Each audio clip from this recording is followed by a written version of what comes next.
Hello everyone, আসসালামু আলাইকুম। কেমন আছেন সবাই? আই হোপ সকলেই অনেক ভালো আছেন। তো আপনারা তো সকলেই জানেন আমি গিয়েছিলাম ঈশ্বরদীতে।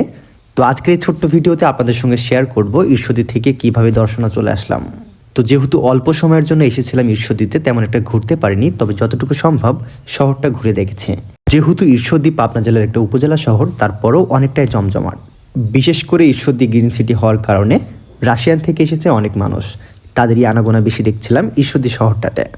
যেহেতু আমি বেশিক্ষণ থাকবো না, খুব শীঘ্রই ব্যাক করবো দর্শনাতে, যার কারণে আমার ট্রেন ছিল সীমান্ত এক্সপ্রেস।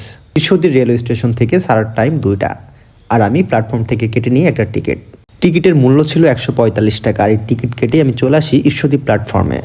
যেহেতু ঈশ্বরদী স্টেশনটা অনেক বড় এবং 100 বছরের পুরনো স্টেশন, যা দেখলেই বোঝা যায়। যারা এসেছেন তারা খুব ভালো বলতে পারবেন। তো কিছুক্ষণ ওয়েট করার পরেই উঠে পড়ি সীমান্ত এক্সপ্রেসে, আর পার হচ্ছিলাম পাবনা হার্ডিং ব্রিজ।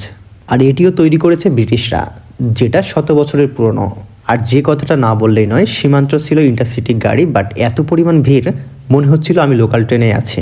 প্রায় 2 ঘন্টা জার্নি শেষে আমি চলে আসি দর্শনাতে। প্রিয় শহর, মায়ের শহর দর্শনা। এখানে আসলেই মনে প্রশান্তি চলে আসে।